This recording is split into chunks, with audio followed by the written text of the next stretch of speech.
Hi everyone, welcome to Becky's Crafts and Goodies. I hope you're all okay. Today we're going to do a craft video, and this is going to be really a Valentine's craft, but you can adapt it to anything. So you can use this principle for any occasion or any kind of thing that you want to make really. It doesn't have to be for Valentine's Day. So what I'm going to do is I've got these bits of wood. Now I got these from my mum's house and they are not looking the best.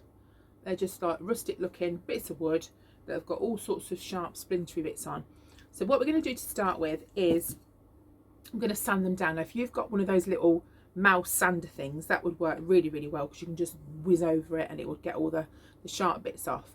Or if you haven't, just some plain old sandpaper that you can get from Poundland or a DIY shop or something like that, Dollar Tree. Just go over it, sand all the sharp little bits off, sand the edges, so where you've got all these sharp bits, just sand around there, and that's prepping the block. You don't need to do any more prepping than that, because we're going to use chalk paint over the top, and chalk paint doesn't need any preparation, doesn't need any undercoat, doesn't need any primer, anything like that. You can literally go straight over the top of this wood with chalk paint. Now there are all sorts of different chalk paint that you can buy, and I do get asked this quite a lot. Now my favourite chalk paints are, I would say, Vintage with Grace, that's a good chalk paint, the Fairy Chic Emporium. I also like Frenchic, that is also good, and obviously lots of people know Annie Sloan paint as well. I don't really use Annie Sloan, I didn't to start with, but I don't really use it now. But those three are my favourite three paints. Now I know Rust-Oleum do a paint which you can buy in a lot of shops, it's really accessible. I didn't get on with that, and the Johnstons do one as well, and I didn't get on with that either. And I know lots of places like Aldi and stuff like that, they do like cheap decor kind of paints. I didn't get on with those either. But it depends what's in your budget, depends what you can buy, because obviously it's really hard to buy things at the moment. A lot of things have to be done online. So you can also make your own chalk paint. I've done a video on that quite some time ago, so I'll try and find it and put it in the description, but I don't always do that when I say I'm going to do it, because I forget. So if I don't do it, then you can actually search it on my videos, like how to make chalk paint, or there are other people that tell you how to make it as well, so you can do that. It's not as good as the ones that you can buy, but you're just turning ordinary paint into chalk paint. That's all you're really doing, by adding a couple of little bits and bobs. So sealing wise, when you do use chalk paint, you do have to seal it over the top, because it's not like acrylic paint or any other kind of paint that sort of, even though I would seal acrylic paint anyway, but it would rub off. So you know when we're doing like distressing, and we're distressing bits of wood and we go over it in paint and then we rub bits of it to get it off, that's why it comes off, because you know it's chalk paint and it's easy to kind of rub and get off. But once you seal over the top, that protects it and it will stop you being able to rub it off. So if you didn't seal the chalk paint, then it would mark really easily and it would probably rub off and scuff and things like that. So that's why we do seal over the top. And you can use all sorts of different sealers. Let me just grab one which I really like. It's Polyvine, and they do a wax finish varnish. They've got a dead flat and they've got a satin. This is not the cheapest of finish that you can do, but I really like it, and this goes really well with the Vintage with Grace paint as well. In fact, it would work with any paint. You can also use Mod Podge as well. Let me just grab some Mod Podge to show you. Well, I'm back, I've got a few here. So that's Mod Podge.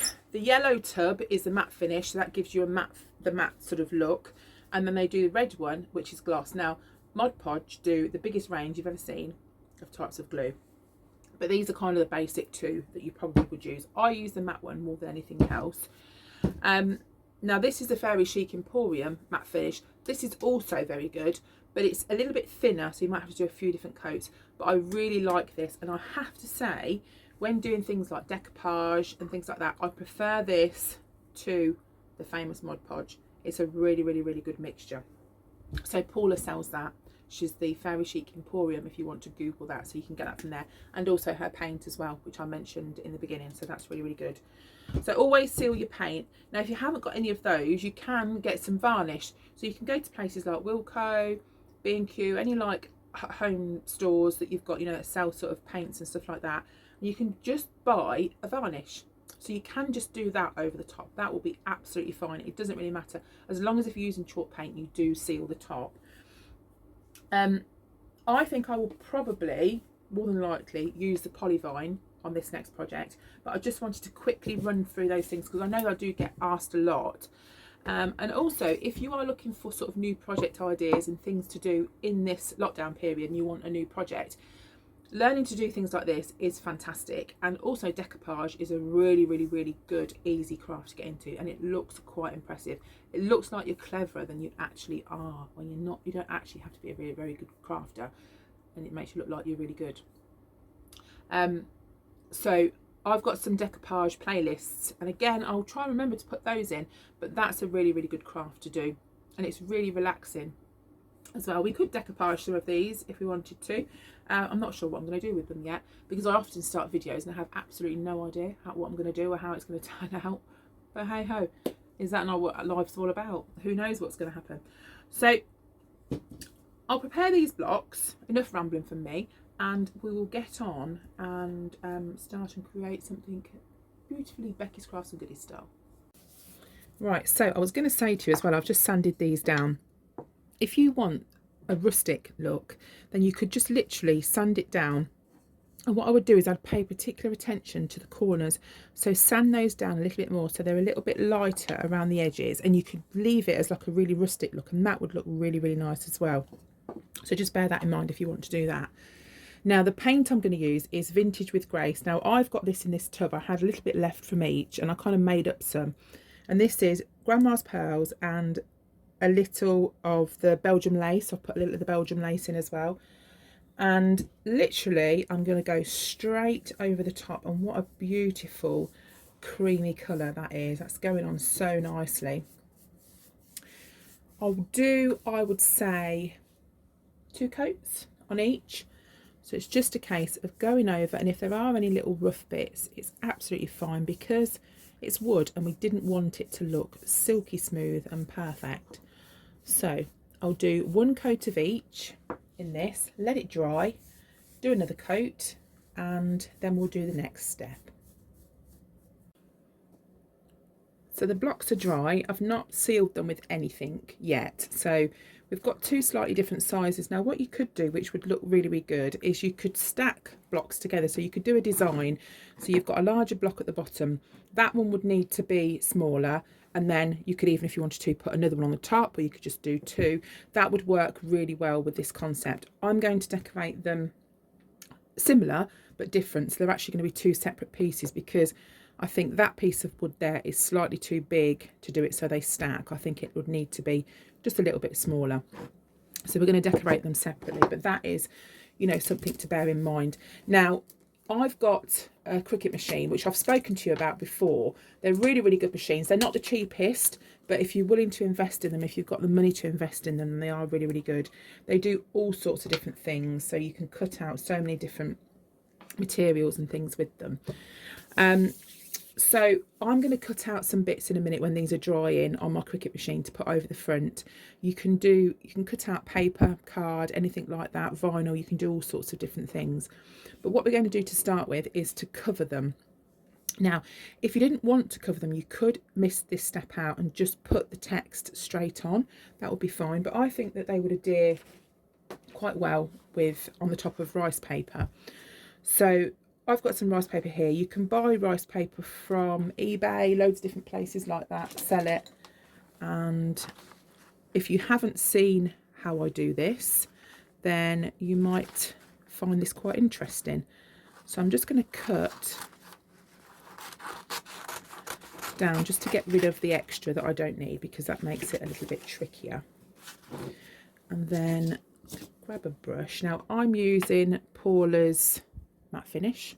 You can use Mod Podge, or you can also water down some PVA glue. You can do that, that's absolutely fine.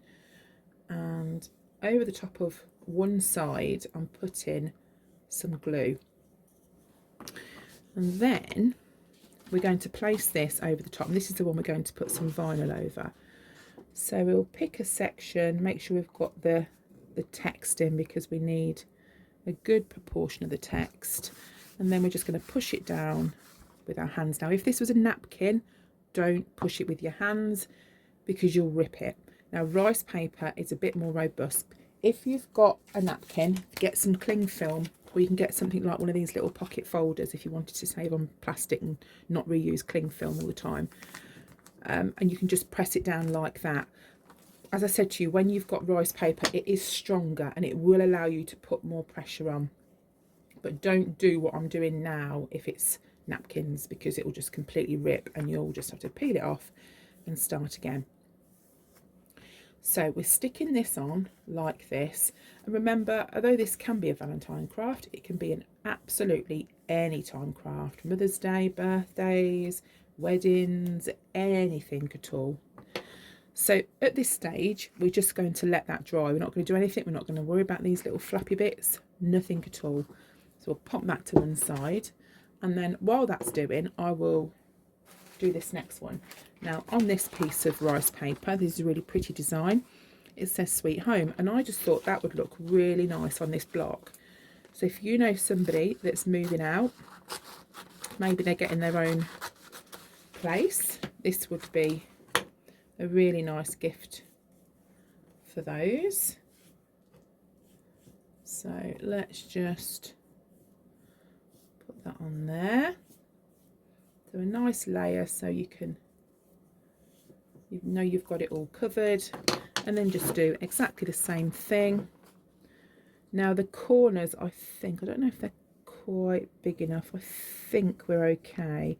Just got to make sure that we've not got like too much space either side. Again, because it's rice paper, I can put pressure on it, and we've got maybe a little tiny white line that might show around the edge, but that's fine because we can always sort that out with a nail file when we take the bits off. So we'll just go straight over the top. But as you can see, this is taking shape already into what will be a really nice gift, and these will make fabulous items for like craft fairs and stuff. So when we're allowed to start and do things like that again, that will be really, really cool. So at this stage, I'm going to leave these both to dry.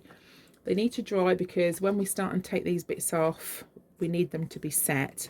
So what I'm going to do now is go and print some vinyl to put over the top of this one. I'm hoping the vinyl should stick absolutely fine, and then they'll be ready and we can stick that on the top. These are dry enough now, and now I'm going to show you how to get these edge bits off. If you're new here, if you haven't done this before, you probably won't know. So what I do is I get a nail file, just an ordinary cheap nail file, and I pull the nail file downwards. Don't scrub it like that. Just get it and just pull it so you're pushing it away. And as I push it back up, I lift it off. So push it on to pull it down, lift it off to push it up, just like that. And what that does is it separates really easily around the edge, and it gives you a really nice clean edge. If you were to try and cut it, you'd get into a bit of a pickle. So what I'm going to do is go around all these edges and on this one with this, and that'll give us a nice finish, and then we'll do the next bit. There we go. So that's done. So what I'm going to do with this one is I'm going to put some vinyl over the top. So I cut some of this, and I just use my Cricut and the Cricut design space, and I just literally cut out the words love. So we're going to transfer this onto the top. Now if you don't have a Cricut machine, then you can, if you want to, use just some card. You could maybe use one of your die cutting machines. You could cut that out. That'll be fine. So you could just use card and literally just stick it over the top.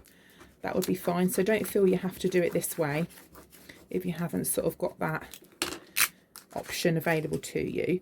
So I'm now going to put this, just transfer this on top, and this is transfer tape, this clear stuff, and that's what you use to put your vinyl onto whatever you want. So I'm just going to, because it's clear, it's quite good. So I'm just going to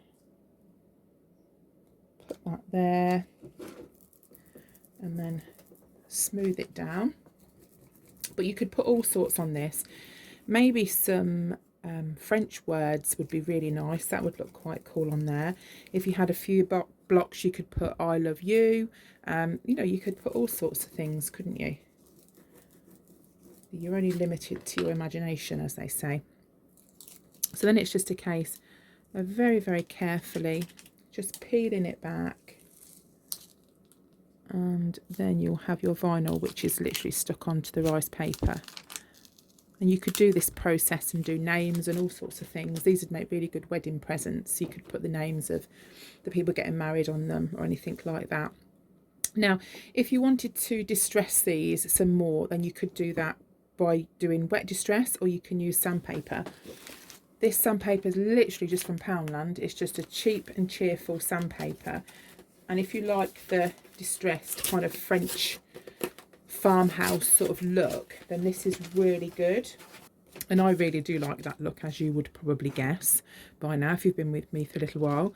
So you just get your sandpaper, or if you want to do wet distress, you just get like a wipe or something like that, and you just literally get some bits off. This would work better if you've got a dark colour underneath. So if you've got like a darker bit of wood, you could sort of distress it and it literally would pull some bits out. So that's how you would do that. And if you've got a wipe, you just literally get your wipe it like that, and it reveals the wood or the colour underneath. So that's that block. I'm going to go over it and seal it, as I mentioned to you before about sealing things. The wax finish is really good. I could use the Chic Emporium, that would be absolutely fine. And with this block, I'm going to leave it as it is, because it says all I need it to say with the Sweet Home on the front. And again, if you wanted to change that, you could just use vinyl or card or something like that, and you could, you know, just do that like that. So I'm going to pop some of this polyvine over the top of both of these. These will seal them, and once this goes on, that's basically it. You can't really do any more distressing unless you put some more paint on, and it will just seal everything. And I'm hoping it's going to be all right to go over this vinyl, but I'm going to do it anyway. I'm sure it'll be fine. Just pop that over, and I'll just seal the whole lot. One coat should be enough, because they're not having any kind of heavy duty use or anything like that. And then that's the blocks finished. There we've got both the blocks all completely finished. They're dry now, and I've just popped them on the fireplace just so you can see what they look like. But I hope you've enjoyed this DIY. It's really simple, easy to do. Just use a bit of old scrap wood and then you're away. So that's it from me. I hope you're all okay, and I'll see you again soon. You take care. Bye for now.